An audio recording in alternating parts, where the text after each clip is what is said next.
Hello and welcome. We are live from New Delhi. You're watching DD India News Hour, India's voice to the world. I'm Abhishek Mahajan. Coming up in the next hour, US Secretary of State Antony Blinken to visit UK on Monday, set to discuss global issues including Ukraine conflict. Reaffirming unwavering support to Kiev, Italian Prime Minister Giorgia Meloni suggests India's role in resolving Russia-Ukraine conflict. Thousands protest in France over appointment of centre-right politician Michel Barnier as the new Prime Minister. Multi-story building collapses in North Indian state of Uttar Pradesh. 8 killed and over 25 wounded in the mishap. Rescue and relief operation continues. And Navdeep Singh silver upgraded to gold in men's javelin throw F41 at Paralympics. India at 16th position with 7 gold medals, 29 in total.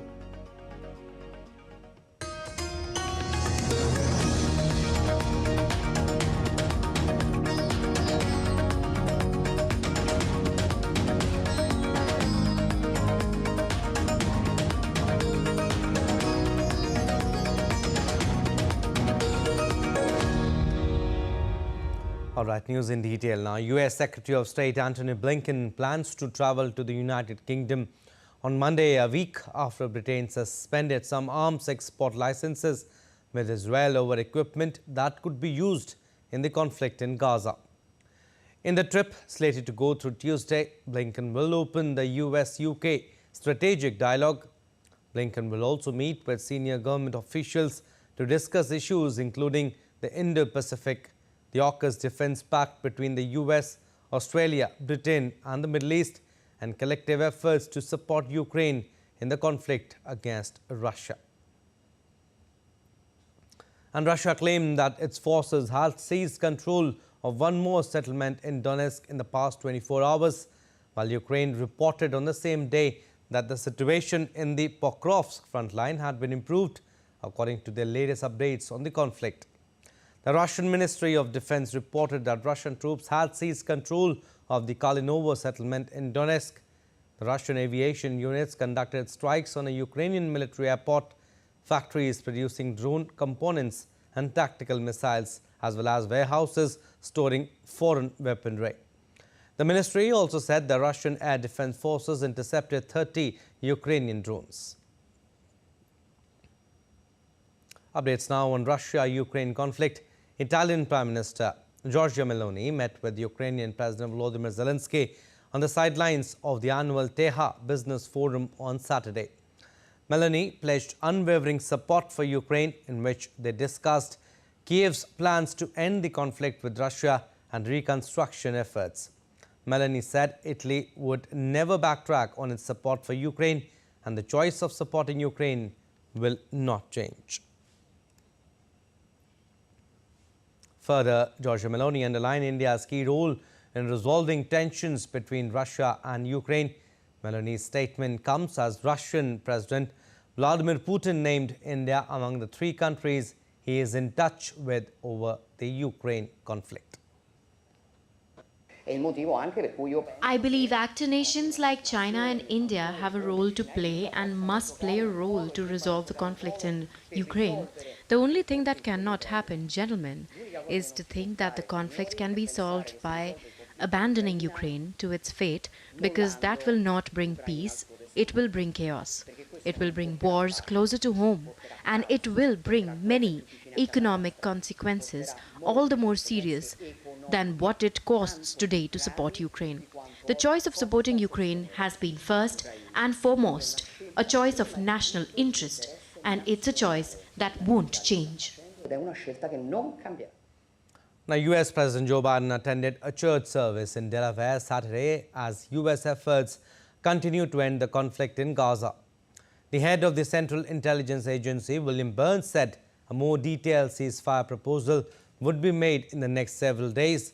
He added he was working very hard on texts and creative formulas, quote-unquote, with mediators Qatar and Egypt to secure a ceasefire by finding a proposal which satisfies both the parties. And thousands of demonstrators took to the streets across France on Saturday, fiercely opposing President Emmanuel Macron's appointment of Michel Barnier as Prime Minister. The 73-year-old Barnier, a conservative and former EU Brexit negotiator, was named by Macron despite protests from the leftist France Unbowed Party. The left, led by the far-left France Unbowed Party, has accused Macron of a denial of democracy and stealing the election after Macron refused to pick the candidate of the new Popular Front alliance that came top in the July vote. Polls revealed widespread discontent, with 74% of French people believing Macron has disregarded election outcomes. As Barnier prepares to tackle significant reforms and present the 2025 budget, he faces the looming threat of a no-confidence vote in October. And French far-right leader Jordan Bardella declared his party is closely monitoring newly appointed Prime Minister Michel Barnier. Speaking on Saturday, Bardella signaled that Barnier's government could collapse if it continues President Macron's policies. The far-right leader emphasized that his party would assess Barnier based on his policy decisions, leaving the possibility of a no-confidence vote open. If newly appointed French Prime Minister Mr. Michel Barnier wants to be the voice and the driver of the democratic aspirations that were expressed in the legislative elections, then I will judge him on his policies, which does not mean that there will be no vote of no confidence during his mandate. If, on the other hand, he is a new frontman of Macronism and he continues the policy that was led by French President Emmanuel Macron and which was very severely sanctioned at the ballot box last July, then this government will fall. Updates from Venezuela now. The government of the South American nation on Saturday said the opposition presidential candidate Edmundo Gonzalez Urrutia has left the country. Venezuelan Vice President Delcy Rodriguez, in a post on social media platform X, said that Gonzalez had left the Spanish embassy where he was seeking asylum and left Venezuela. Rodriguez said that Gonzalez voluntarily sought refuge in the Spanish embassy in Caracas several days ago and asked for that government to process his political asylum. He further added that Caracas had agreed to his safe passage and that he had left. In other updates, Venezuela has ended Brazil's authority to represent Argentine interests in the country. In a statement, Venezuela said the decision was effective immediately and was due to proof that the embassy was being used to plan assassination attempts against President Nicolas Maduro and Vice President Delcy Rodriguez Gomez. The decision would halt Brazil's stewardship of Argentina's embassy in Caracas, which currently shelters 6 Venezuelan opposition members seeking asylum. And the Brazil government soon after said that it had received the communication with surprise.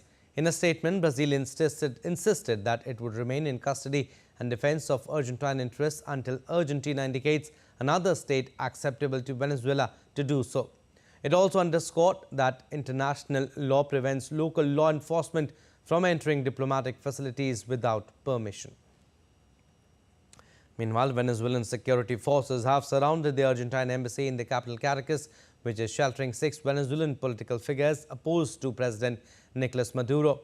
The opposition members first sought shelter in the Argentine embassy in March after government prosecutors ordered their arrest on conspiracy charges. All right, we'll slip into a very short break, but still to come on this edition of DD India News Hour. In a rally in Wisconsin, Donald Trump has pledged to throw up unprecedented tariffs and clamp down on immigrants. We'll get you weather updates across the globe. And in Venice Film Festival, Pedro Almodovar wins Golden Lion for Best Film. Nicole Kidman bags top honors.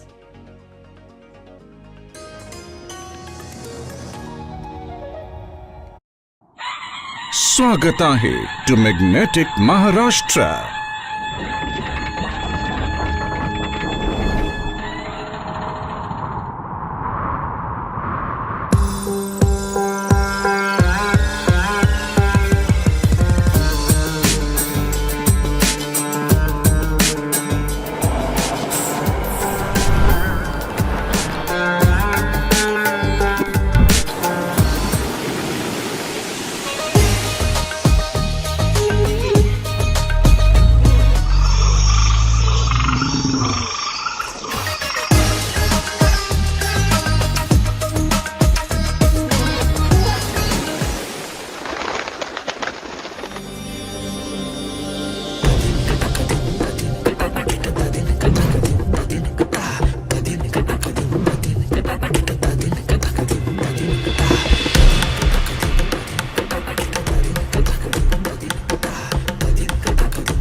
share in the richness of Maharashtra as one family, united by the collective vision of building a better tomorrow.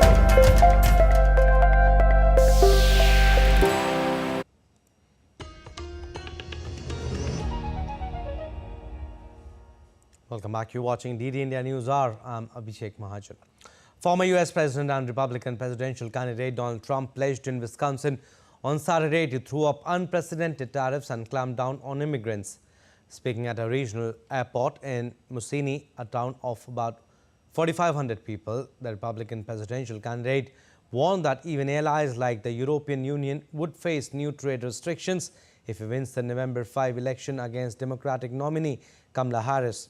He repeatedly presented migrants as a grave danger to Wisconsin, warning without evidence that immigrants in the country legally could evict local residents from their homes.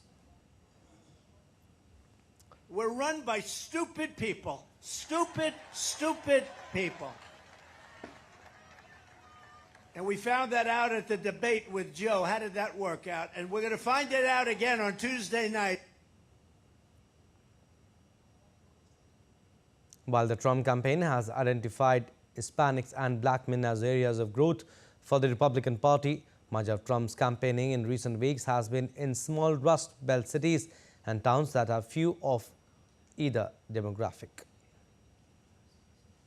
Now, U.S. Democratic presidential nominee Kamala Harris welcomed the support from former Vice President Dick Cheney and his daughter, former Representative Liz Cheney. The Vice President said on Saturday that she was honored to win their backing. In a statement released on Friday, Dick Cheney called Trump a threat and voting for Harris a duty. The Harris campaign said on Friday that the Cheneys had joined a growing movement of Republicans putting country over party by supporting Harris. I'm honored to have their endorsement, and I think that what they both, as leaders who are well respected, are making an important statement that it's okay, and if not important, to put country above party. And U.S. Democratic Vice Presidential candidate Minnesota Governor Tim Walz spoke to the Human Rights Campaign annual national dinner in Washington, D.C., where he said Republicans are more interested in banning books than weapons in schools. His address comes as Harris leads the former President Donald Trump in both national and key battleground state polls. Recent surveys also show Harris and Walz gaining ground in several battleground states and over issues such as crime and the economy. Folks are banning books, but they're okay with weapons of war being in our schools. Look, that's not this country. It doesn't have to be this way. It doesn't happen elsewhere. We're going to make sure our children are seen, they bring their authentic selves, and then we're going to make sure they're safe when they get there. All right, updates on Israel-Hamas conflict. Israel Defense Forces in a social media post informed about the elimination of 2 battalion commanders of the Palestinian Islamic Jihad. The IDF said that the 2 PIJ commanders were killed in a precise IAF strike on a Hamas and Islamic Jihad command and control center embedded inside the humanitarian area in Deir al-Balah. According to the IDF, 1 terrorist was involved in October 7 attack, while the other one carried out attacks against IDF troops throughout the war.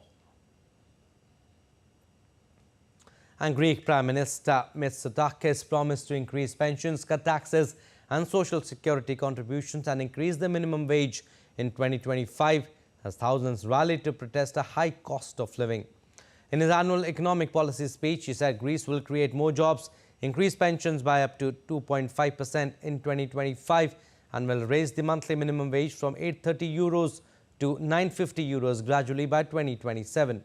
He added that social security contributions would be cut by 1 point. Greece is still recovering from a debt crisis that wiped out nearly a fourth of its economic output in 2009 to 2018 that included repeated wage and pension cuts. The need for fiscal responsibility compels me to make it clear that I do not have with me today a baggage of reckless handouts. Instead, I have only proposals for useful and effective choices. This is especially important given the 8 countries, including major economies such as Italy and France, which has already been placed under monitoring by the European Commission for exceeding spending limits. Personally, I will not allow this to happen in Greece, and this is a clear message to the institutions and international investors. Urged on by beleaguered ex-President Jair Bolsonaro, tens of thousands of demonstrators from Brazil's political right took to the streets on Saturday amid a free speech tussle that has seen social media platform X suspended in the country. Arch-conservative Bolsonaro denounced the judge who ordered the suspension of X, the former Twitter, which is popular among Brazil's conservatives, as a dictator. The demonstration in Sao Paulo took place on Brazil's Independence Day in counter-programming to a military parade in the capital Brasilia, overseen by Left-Head President Luiz Inácio Lula da Silva. And Yemen's Houthis have claimed responsibility for shooting down a US MQ-9 drone over Marib Governorate, accusing it of engaging in hostile activities. Military spokesman Yahya Sari announced on Saturday that his marks the 8th such drone shot down by Yemeni forces. This incident comes shortly after the Houthis attacked 2 oil tankers in the Red Sea, the Saudi-flagged Amjad and the Panama-flagged Blue Lagoon. The US military condemned these assaults, calling them reckless acts of terrorism. These developments underscore escalating tensions in the region, with the Houthis stepping up military actions against both international and local targets as the Yemen conflict continues. 2 German warships are set to pass through the sensitive Taiwan Strait in the middle of this month, becoming the first German naval vessels to do so in 22 years. Reportedly last month that the warships were awaiting orders from Berlin to sail the strait, prompting a rebuke to Germany from Beijing, while the United States and other nations, including Canada, have sent warships through the strait in recent weeks. It would be the German Navy's first passage since 2002. The Taiwan Strait is the major trade route through which about half of global container ships pass, and both the United States and Taiwan say it is an international waterway.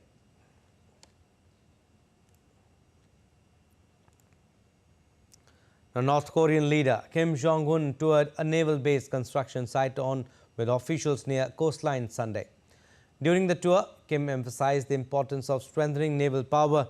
Kim said the construction of a naval base for running the latest large warships has become a pressing task. Kim stressed the need to build a naval port capable of operating weapons systems of the warships and revealed military measures to deploy anti-aircraft and coastal defense systems for defending the port. In a separate visit to a shipyard, Kim ordered to increase national investments in shipbuilding projects.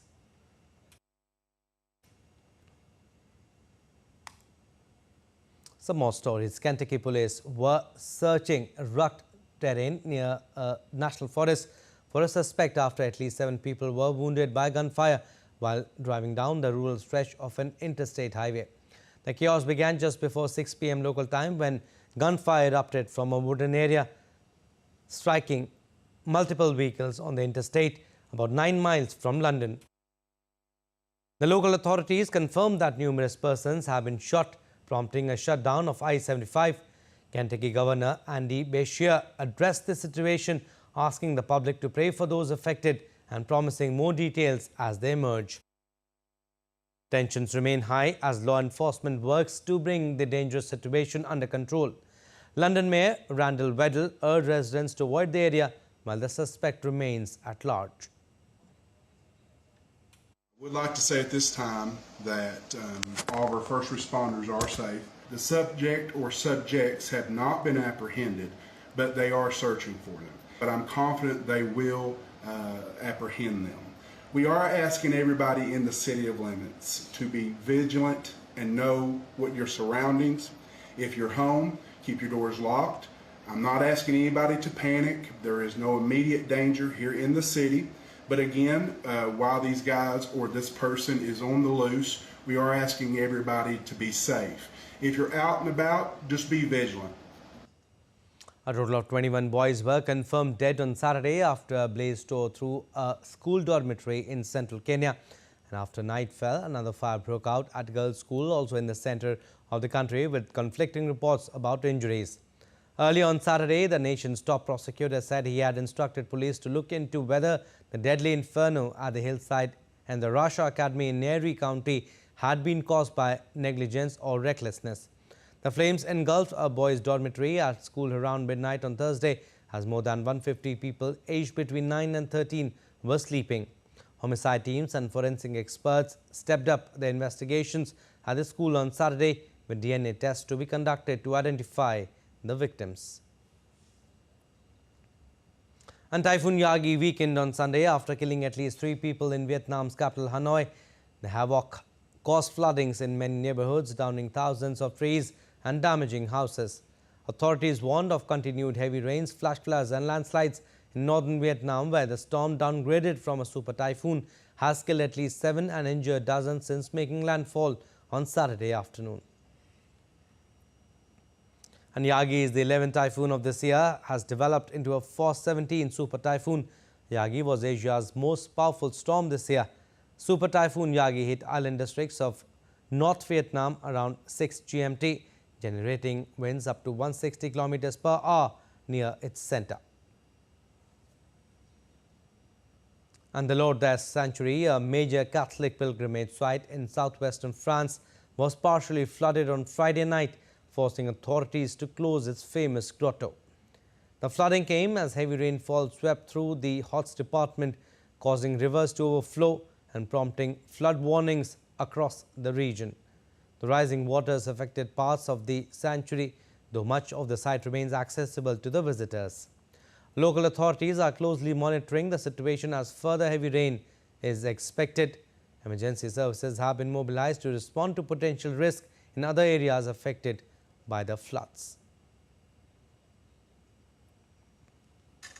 And Bolivia declared a national emergency due to raging forest fires, the country's defense ministry announced on Saturday.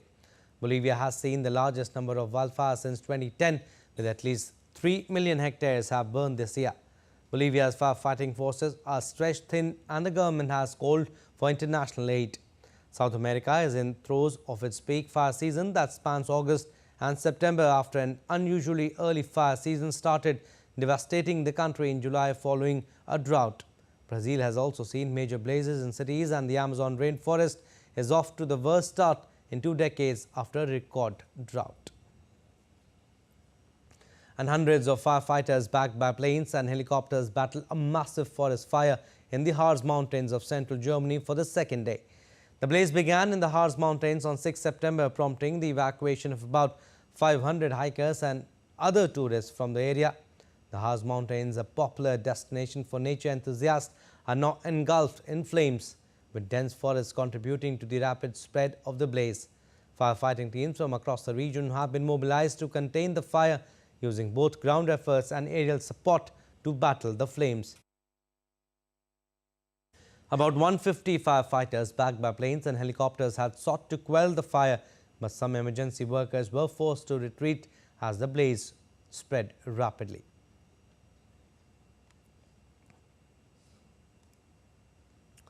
The Director General of the World Health Organization, Tedros Adhanom, paid a long-day visit to Sudan on Saturday.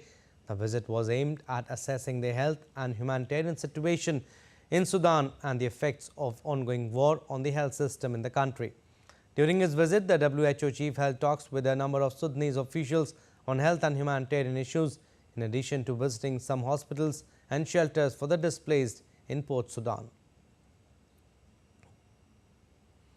Hollywood stars Jude Law, Sydney Sweeney, Anna de Armas, Vanessa Kirby and Daniel Bruhl walked the red carpet of Ron Howard's Eden for his world premiere at the Toronto International Film Festival.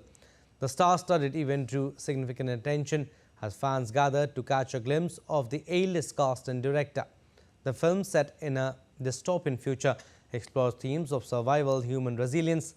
Critics and audiences alike are eager to see the movie early buzz, suggesting that it could be a strong contender for awards season.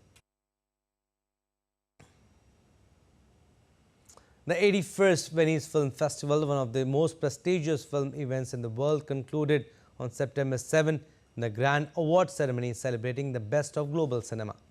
French actor and filmmaker Vincent Lindon won Volpe Cup Award last night for Best Actor, whereas American actress Nicole Kidman won Volpe Cup Award for Best Actress for her performance in Baby Girl.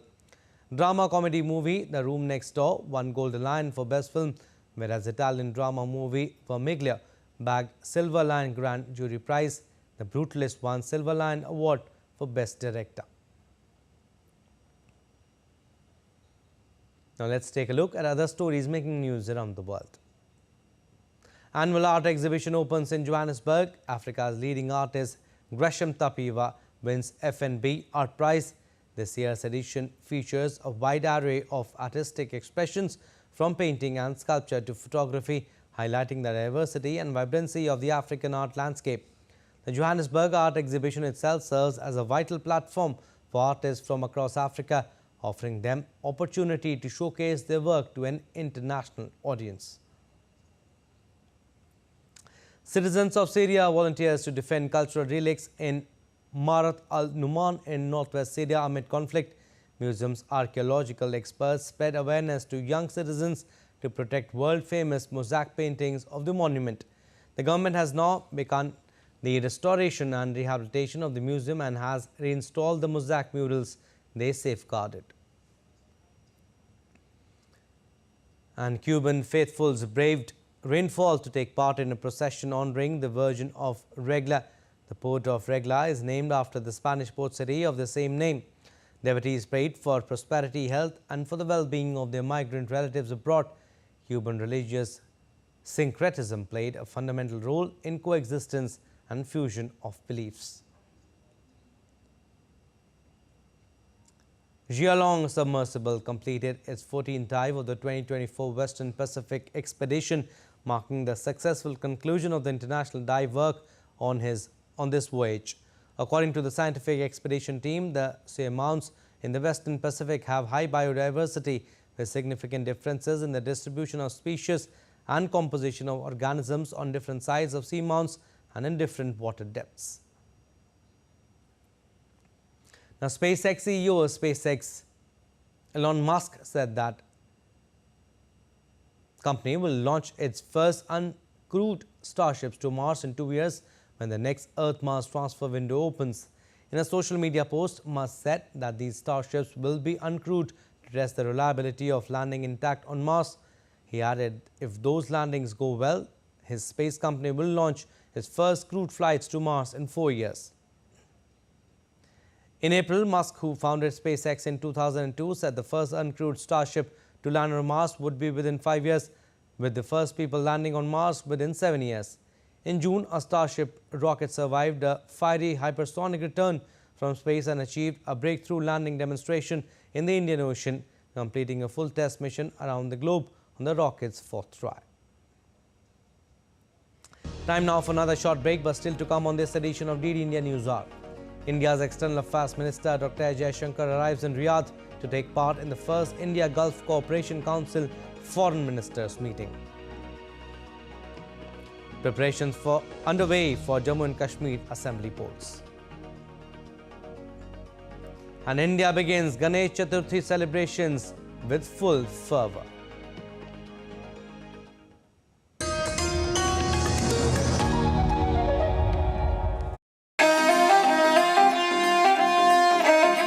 Always welcoming. The vibe of Punjab is larger than life.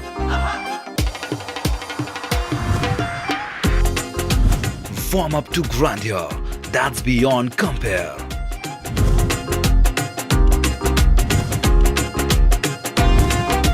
And history that's dotted with tales of bravery. Smiling soul of India, where music, art, cuisine and culture comes together to create an unforgettable impression. Punjab is all set to win your hearts with its unique and colorful extravaganza.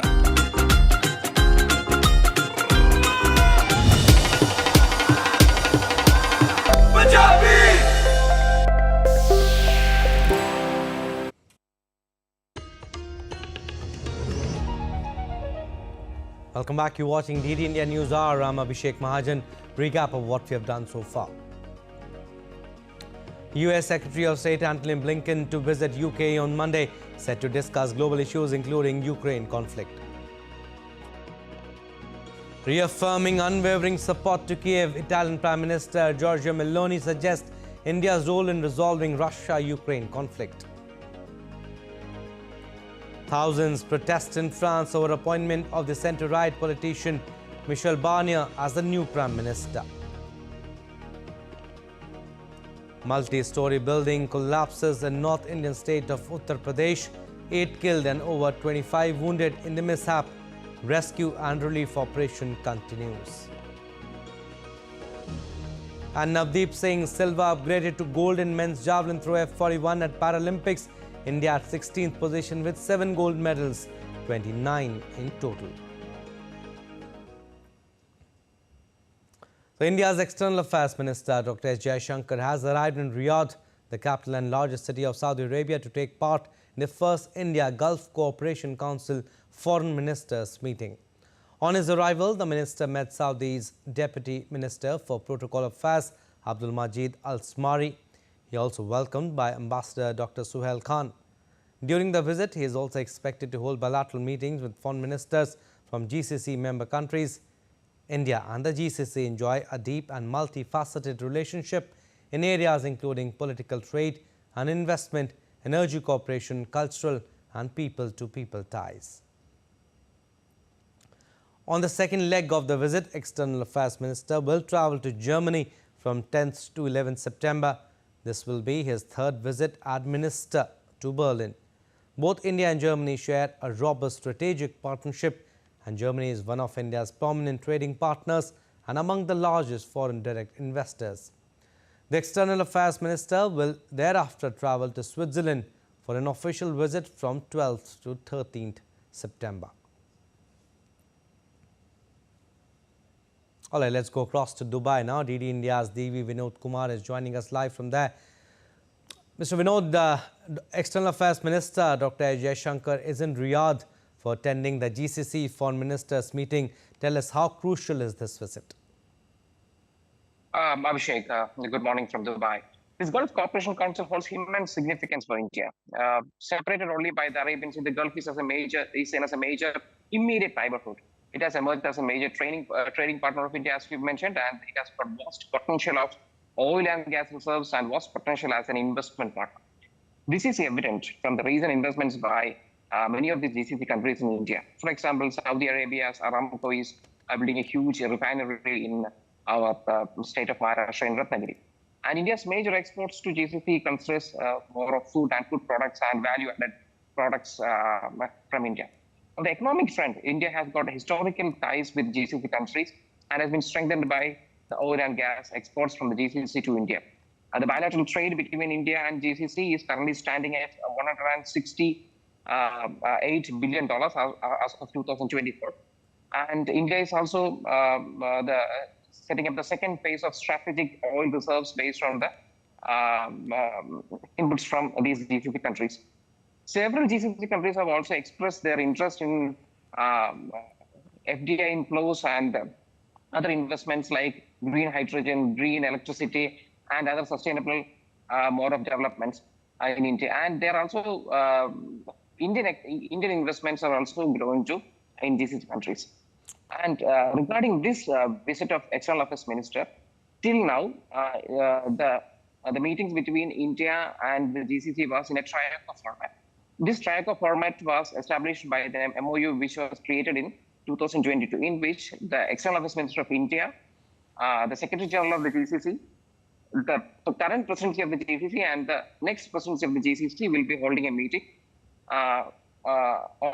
to discuss various aspects of GCC. But this is for the first time that all the foreign ministers of these GCC countries are coming together on a single platform. This is an inaugural platform to discuss various modalities of how to take this forward.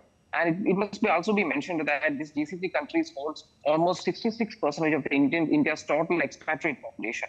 Around 8.9 million Indians are working in these GCC countries, and it holds a huge potential of people-to-people ties. And there is also strategic partnership between India and the GCC countries when it comes to defense. India and Saudi Arabia has been holding this bilateral naval exercise called Mujid. And India and UAE has been holding this Saeed Talwar and Desert Flag. India and Oman has been holding from 1993 Nazim al-Bahr. And recently, India and Qatar has also started a strategic partnership in the defense, Zahir al-Bahr. So the partnership between India and the GCC countries is pretty strong when you consider the energy partnership, the peace and security partnership, and this is actually a very important dialogue that is going to happen. All right, you spoke about the bilateral trade and strong ties that India and GCC share, but Dr. Jaishankar is also expected to hold bilateral meetings with foreign ministers from GCC member countries. And also, you think the foreign ministers meeting will be an opportunity to review and deepen institutional cooperation between India and the GCC across various sectors? Yes. This is actually the first overseas trip of Dr. Jaishankar to Riyadh.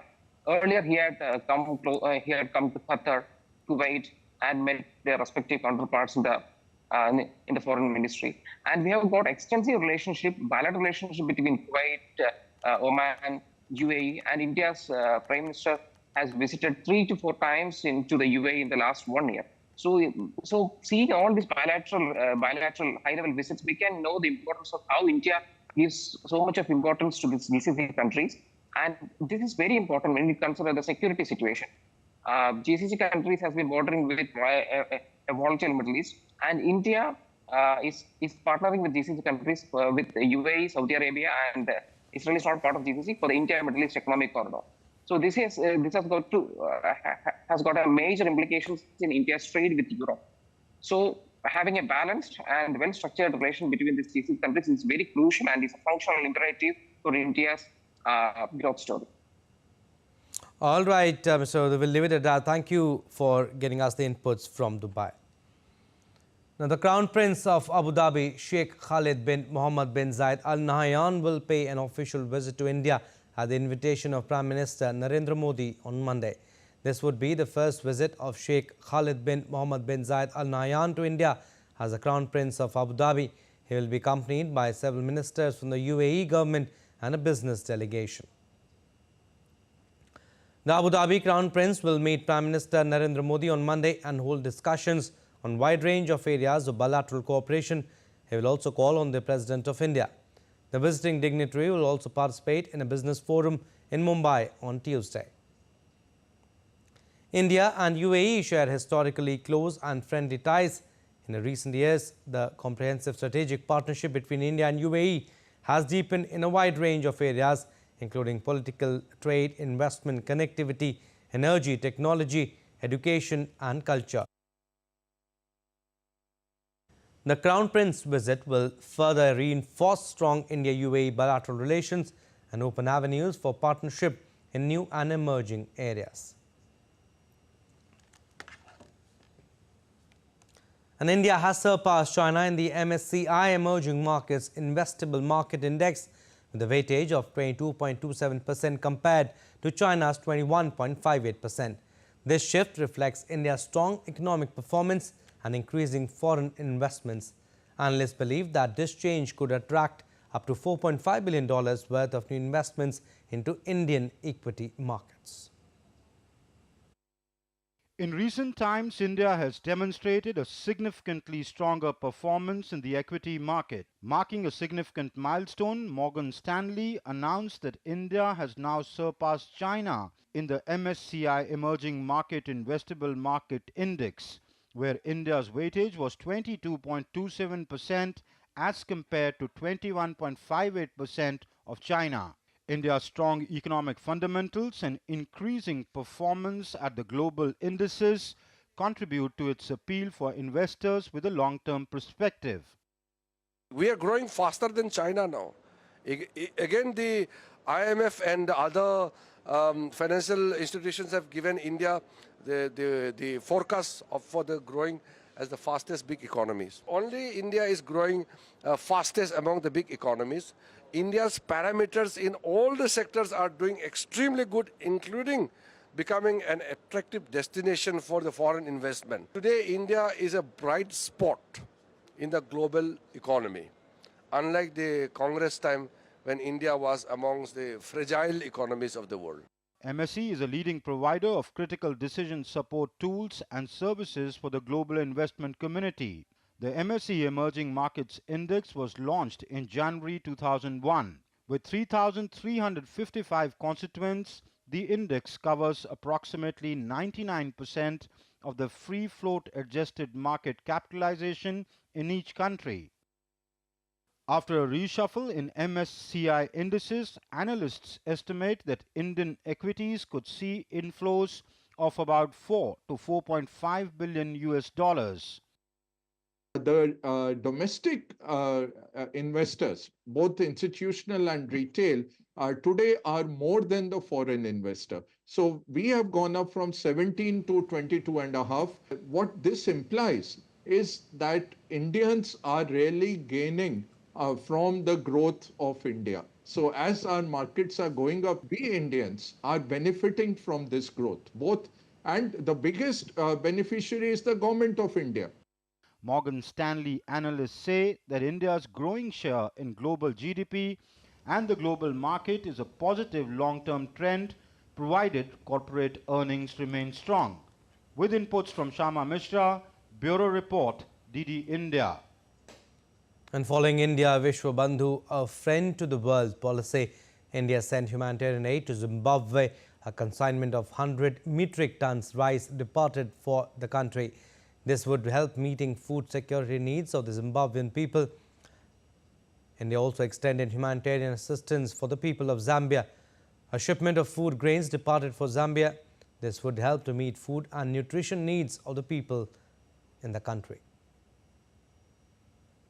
And standing in solidarity with the people of Malawi, humanitarian assistance extended to Malawi to address the consequences of the severe drought caused by El Nino phenomena. And in a tragic incident, at least 8 people died while 28 others injured when a multi-story building collapsed in North Indian state of Uttar Pradesh on Saturday. Teams of India's National Disaster Response Force and State Disaster Response Force, along with police and administration, put all their efforts to save people trapped in debris. State Chief Minister Yogi Adityanath took cognizance of the building collapse incident and instructed officials to hasten the relief efforts. The collapsed building, located in the Transport Nagar area of Lucknow, housed godowns and a motor workshop. The police reported that the building, constructed about 4 years ago, was undergoing some construction work at the time of the collapse. Most of the victims were working on the ground floor when the incident happened. Updates now on assembly polls in North India's Jammu and Kashmir. Preparations are underway in the Union Territory for the upcoming assembly elections. Polling staff are being trained by the Election Commission of India officials ahead of first phase of polling to be held on September 18th. The training session was attended by polling staff who received essential instructions on operating and managing electronic voting machines and voter verifiable paper audit trails. Also, campaigning for the election intensified in the valley. Defence Minister Rajnath Singh to hold rallies in Ramban and Banihal district on Sunday.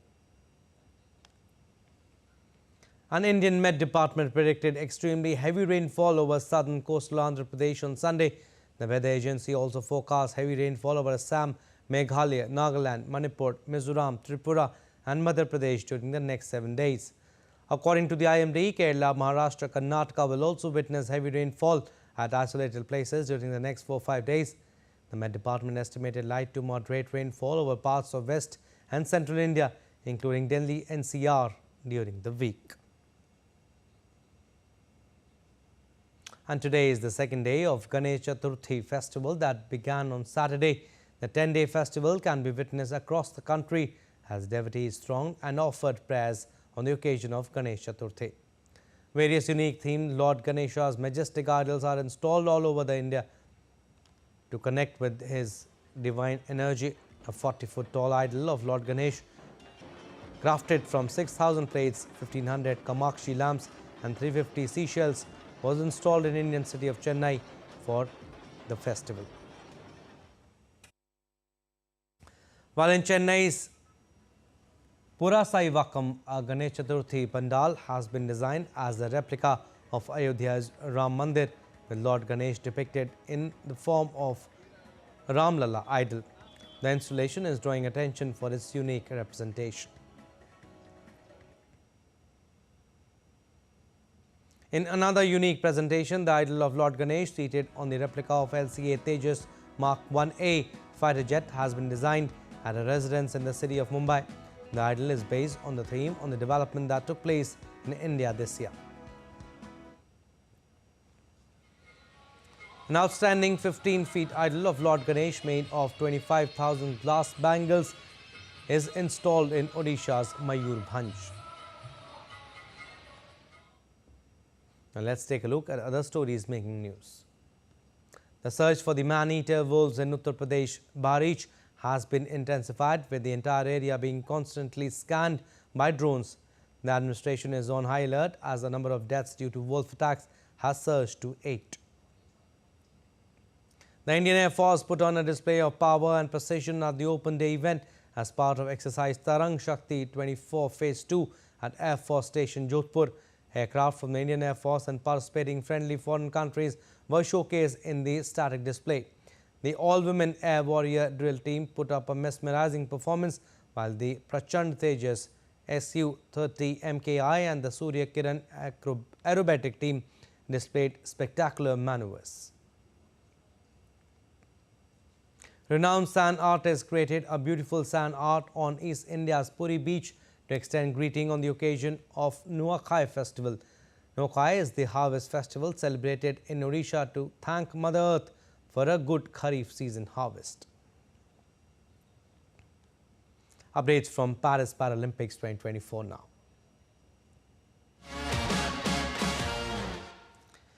India's para-athlete Navdeep silver medal in the men's javelin throw F41 final was upgraded to gold after Iran's Beit Said Sadgh was disqualified on Saturday. This victory marks India's first ever gold in the men's javelin F41 category. 23-year-old Navdeep, who came from Haryana, started the competition with a foul. However, he recovered with a throw of 46.39 meters in his second attempt, placing him in second place. His third attempt was a remarkable 47.32 meters, shattering the Paralympic record and putting him in the lead.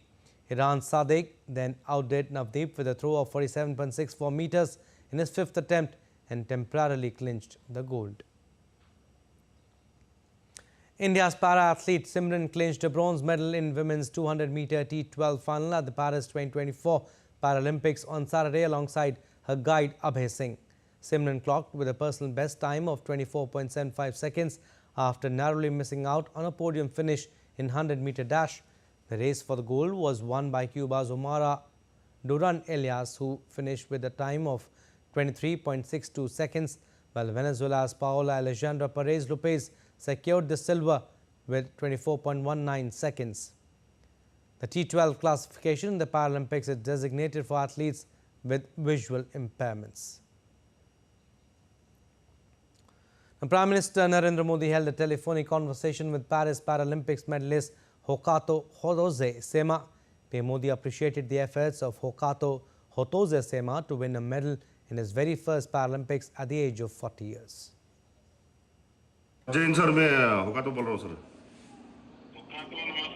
नमस्ते sir. अरे आप तो फौजी जवान हो, क्या हाल है भाई बताओ? ठीक है सर। 40 साल की उम्र में। जी सर। 40 साल की उम्र में और वो भी पैरालंपिक। जी सर। और उसमें मेडल जीत के आना, ये अद्भुत सक्सेस है आपका। जी सर। क्या लग रहा है आपको? मेरे बात हुई होगी आपकी। जी सर, बात हो गई सर। हाँ, तो क्या आपका मन क्या कहता है? मैं बहुत खुश हूँ कि मैं पहले ऐसे मतलब अपना आर्मी से रिप्रेजेंट किया और मेरे को पहला मेरा पैरालंपिक गेम्स भी है और मेरे को कम से कम ब्रॉन्ज तो हासिल हुआ है, तो इस चीज़ के लिए मैं बहुत खुश हूँ। और सर आपने इतना हमें सपोर्ट किया है पैरालंपिक्स, खास करके पैरालंपिक्स को, और ये सब आपका सपोर्ट की वजह से हम आज ये सक्सेस हो पाए, इसलिए मैं बहुत बहुत धन्यवाद देना चाहता हूँ साहब आपको भी। थैंक यू होकातो सर। आपने 40 साल की उम्र में जी सर। और पहली बार जाकर के ये विजय प्राप्त करना, यानी आपका जो जज्बा है, और मैं जानता हूँ आपको कितनी बड़ी भयंकर इंजरी हुई थी। जी सर। आपकी मुश्किल से आप जीवन में बच गए। जी सर। लेकिन आपने देश का नाम रोशन करने का कंटिन्यू रखा। जी सर। तो मेरी तरफ से आपको बहुत बहुत बधाई है। आपने आर्म फोर्सेस का भी गौरव बढ़ाया है, पूरे नॉर्थ ईस्ट का गौरव बढ़ाया है, देश का भी गौरव बढ़ाया है। जी सर। तो मेरी तरफ से आपको, आपके कोच को और वहाँ सब खिलाड़ियों को मेरी तरफ से बहुत बहुत बधाई, बहुत बहुत शुभकामनाएं। Thank you so much sir. चलिए साहब, थैंक यू सर। नमस्कार जी। नमस्कार sir. And now let's take a look at the medal tally at Paris Paralympics so far. China lead the medal tally with 94 gold medals, 73 silver medals and 49 bronze. It's followed by Great Britain with 47 gold, 43 silver and 31 bronze, while the United States is at third position with 36 gold medals, 19 silvers, in fact 19 bronze medals and 86 in total. Meanwhile, India is at 16th spot with 7 gold medals, 9 silver and 13 bronze medals. And DD India correspondent Gaurav Kumar spoke to double gold medalist and parachuter Avani Lekhra, who returned from Paris after successfully defending her medal in women's 10-meter air rifle event. Take a listen. Right now we have with us 10-meter air rifle gold medalist Avani Lekhra with us. Let's talk to her. Avani, first of all, lots of congratulations for your medal. How do you see this medal? Thank you so much. It's a very nice feeling. I'm happy that I was able to defend my title and win another gold for the country.